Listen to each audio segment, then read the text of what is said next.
You now see residents and business owners who are at their wits' end.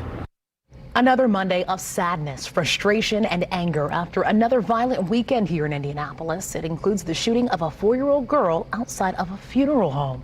News 8's David Williams is live now with where people are getting ready to hit the streets in the name of peace. Hi, David. Good evening to you. Violence in this city is exactly what people in this neighborhood want to combat. That is why in about an hour they are going to start a peace walk through these streets that starts right here at Barnes United Methodist Church. Now, I spent the day talking with city leaders about tangible solutions to violence in Indianapolis.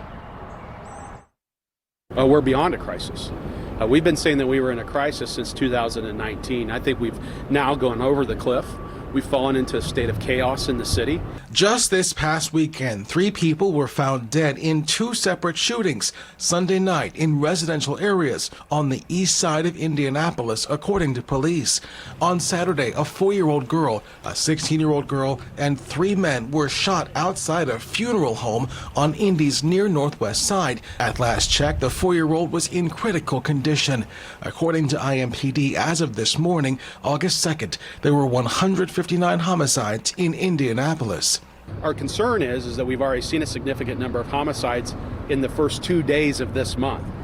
If we have another record level like we did last month, we stand a good chance of hitting 300 homicides before the end of the year. Snyder points out that when you compare this city to the population of Chicago, the murder rate is higher now in Indianapolis. Chicago is about 3.09 times larger than Indianapolis by population. So if you make that adjustment per capita, we're outpacing Chicago in number of homicides per capita by nearly 4%. Today, Indianapolis City County Council President called this weekend's funeral shooting immensely frustrating.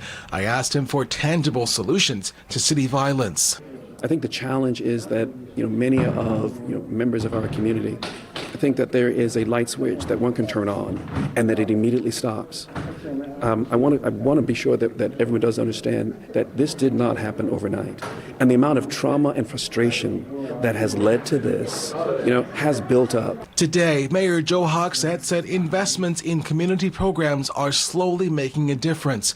I also asked him about real solutions. Well, I think the City County Council and the $3.1 million that it appropriated just a month or so ago addressing mental health, juvenile justice, and other issues will have a profound impact. As I said, it will take time. Snyder has since 2020 offered solutions that he says have been roundly rejected by officials. For example, we have never advocated for locking everybody up and throwing away the key. What we have said is when we have known, repeat, convicted violent offenders and they're rearrested on a new allegation of a violent felony, they shouldn't get automatically released back into the neighborhoods.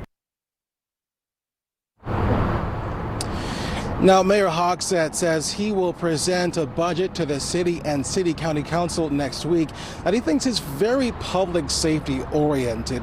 Meanwhile, Rick Snyder is calling on the mayor to bring together law enforcement, the community, criminal enforcement and criminal justice stakeholders, and the faith community to come together for a roundtable discussion to figure out and talk about how to fix this. For now, live in Indianapolis, I'm David Williams. Wish TV, wishtv.com, and follow us on Facebook.